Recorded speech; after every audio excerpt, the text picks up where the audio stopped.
নমস্কার বন্ধুরা, all time রান্নাঘরে আপনাদের সকলকে স্বাগতম। আশা করি সবাই ভালো আছেন এবং সুস্থ আছেন। আমি আজকে আপনাদের দেখাবো লাউ শাক রান্না করি। আপনারা কিন্তু লাউ শাক অনেকভাবে তৈরি করে বা রান্না করে খেয়েছেন, তবে আমার মতো তৈরি করে কি একবারও খেয়েছেন? তা না হলে কিন্তু একবার হলেও তৈরি করবেন, দেখবেন এর স্বাদ একদম অন্যরকম, খেতে খুবই ভালো লাগবে আর একদম সিম্পল একটি রান্না। তো শাকগুলো ভালোভাবে বেছে নেব আগে। তারপর একটা কড়ার মধ্যে কিন্তু বেশ কিছুটা পরিমাণে জল দিয়ে দিলাম। জল দেওয়ার পর শাকগুলো বেছে পরিষ্কার করে ধুয়ে তারপর ওই কড়ার মধ্যে দিয়ে দেব। তার সঙ্গে একটা মাঝারি সাইজের আলু টুকরো করে কিন্তু দিয়ে দিয়েছি, দেখে বুঝতে পারছেন। সব শাকগুলো দিয়ে ভালোভাবে সেদ্ধ করে নেব। একবার হলেও কিন্তু এই লাউ শাক আলু দিয়ে রান্না করে দেখবেন, খেতে একদম অন্যরকম। আর লাউ শাক খুবই ভালো লাগে খেতে। তারপর এই শাকের মধ্যে স্বাদ মতো লবণ দিলাম আর 1 চিমটে হলুদ দিয়ে দিলাম। এগুলো দেওয়ার পর ঢাকা দিয়ে ভালোভাবে সেদ্ধ করে নেব। তবে তার আগে 1 চামচ মতো জিরে গুঁড়ো দিয়ে দিলাম। এখন ঢাকা দিয়ে সেদ্ধ করে নেব। এখন দেখাচ্ছি বন্ধুরা, একবার নাড়াচাড়া করে কিন্তু সমস্ত মশলাগুলোকে মিশিয়ে নেব। তবে এখানে জল গেলে ফেলার বা জলটাকে ফেলে দেওয়ার কোনো দরকার নেই, কারণ জলের মধ্যেই রয়েছে ভিটামিন। একবারই জলটা ফেলবেন না, এইভাবেই কিন্তু খুব সুন্দরভাবে সেদ্ধ করে নেবেন ঢাকা দিয়ে।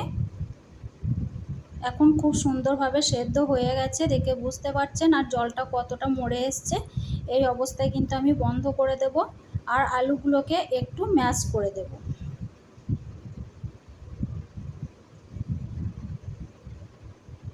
আপনারাও আলুগুলোকে একটু ম্যাশ করে দেবেন, তাহলে খেতে আরও ভালো লাগবে। তো স্কিপ না করে পুরোটাই দেখবেন বন্ধুরা, আশা করি আপনাদেরও খুবই ভালো লাগবে এই রান্নাটা।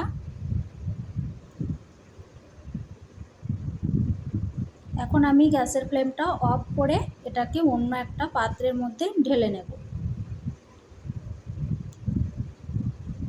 তো ঢেলে নেওয়ার পর সেই কড়াটা ভালোভাবে পরিষ্কার করে নিয়েছি। এখন কড়ার মধ্যে বেশ কিছুটা পরিমাণ সর্ষের তেল দিয়ে দেব। তেলটা একটু ভালোভাবে গরম করে নেব। গরম করার পর এখানে 2টো কাঁচা লঙ্কা, একটা শুকনো লঙ্কা আর কিছুটা 5 ফোড়ন দিয়ে দেব। এগুলো একটু ভালোভাবে হয়ে আসলে কিছুটা পরিমাণে রসুন কিন্তু এই তেলের মধ্যে দিয়ে ভালোভাবে একটু ভেজে নেব। ভাজার পর যে শাকটা সেদ্ধ করে রেখেছিলাম সেই শাকটা দিয়ে দিলাম। দেওয়ার পর একটু নাড়াচাড়া করে ভালোভাবে শাকটাকে রান্না করে নেব।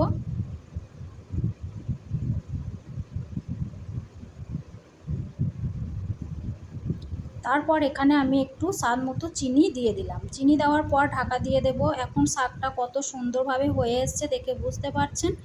একবার হলেও এইভাবে তৈরি করবেন আর আমাকে কমেন্ট বক্সে জানাবেন আপনাদের কেমন লাগলো ভিডিওটি। এখন আমি কড়া থেকে শাকটা একটি প্লেটের মধ্যে আমাদের সার্ভ করে দেখিয়ে দিচ্ছি। এই দেখুন বন্ধুরা, ছোট থেকে বড়রা সকলেই এই শাকটা খুবই পছন্দ করবেন। তো আজ এই পর্যন্ত বন্ধুরা, ততক্ষণ ভালো থাকবেন, সুস্থ থাকবেন। ধন্যবাদ। একবার হলেও তৈরি করবেন। আর এটা একটা লঙ্কা দিয়ে পরিবেশন করে দিলাম, আপনাদের ইচ্ছা মতো আপনারা খেতে পারবেন। আজ এই পর্যন্ত বন্ধুরা।